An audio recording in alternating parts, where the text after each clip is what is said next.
أعوذ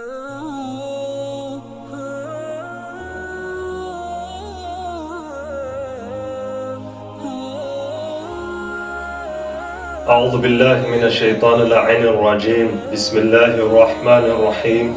وصلى الله على سيدنا محمد وعلى آله الطيبين الطاهرين. سلام عليكم ورحمة الله وبركاته.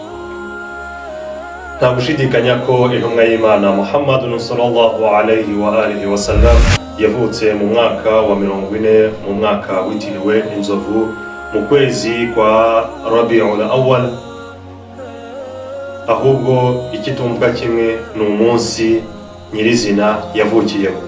Abayoboka madhehebu ya Ahlus Sunna wal Jamaa bavuga ko intumwa y'Imana Muhammadun sallallahu alayhi wa alihi wa sallam yavutse ku itariki 12 z'ukwezi kwa Rabiul Awwal, mu gihe abayoboka madhehebu ya Shia Ithna Ashariya bo bavuga ko intumwa y'Imana yavutse ku itariki 17.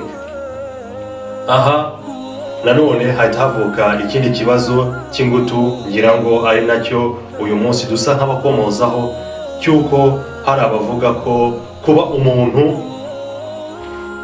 yakwizihiza ivuka ry'intumwa y'Imana Muhammadun sallallahu alayhi wa alihi wa sallam ari bid'a, ni haramu, ntabwo byemewe.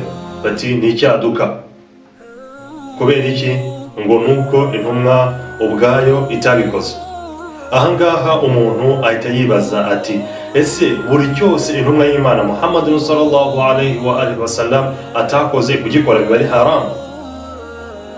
Igisubizo ni oya, kuko hari ibintu byinshi intumwa y'Imana Muhammadun sallallahu alayhi wa alihi wa sallam itigeze ikora kandi kubikora ntibiba ari haramu.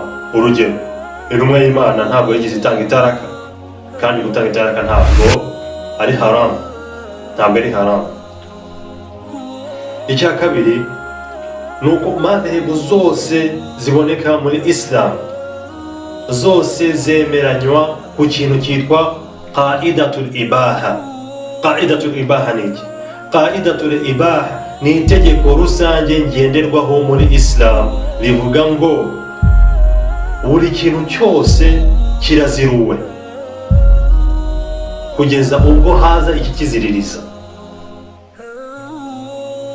Rero kuba muri Qur'an nta aya irimo, no kuba intumwa ubwayo itaravuze ngo yemwe bantu ndababujije ntimuzizihize umunsi w'ivuka ryanjye, tugendeye kuri iri tegeko ngenderwaho muri Islam, kuba umuntu yakwizihiza umunsi intumwa y'Imana Muhammadun sallallahu alayhi wa alihi wa sallam yavukiyeho ni halali, biremewe. Ari nayo mpamvu abenshi mu bamenyi b'abasuni n'abamenyi bose b'abashiya iki kintu bo bagifata nk'ikintu cyemewe, nk'ikintu kiri halali, nk'ikintu kiza, kuko ni ukwibuka intumwa y'Imana Muhammadun sallallahu alayhi wa alihi wa sallam. Urugero rw'umwe mu bamenyi bakomeye bazwi cyane bamenyekanye cyane muri madhehebu ya Ahlus Sunna wal Jamaa, ubwo yabazwaga kuri iki kibazo cyo kwizihiza Maulidi, kwizihiza umunsi w'ivuka ry'intumwa y'Imana Muhammadun sallallahu alayhi wa alihi wa sallam, yaravuze ati, min khawasihi annahu amana fi dhalika al'am wa bushra ajiratun binayli baghya wal maram.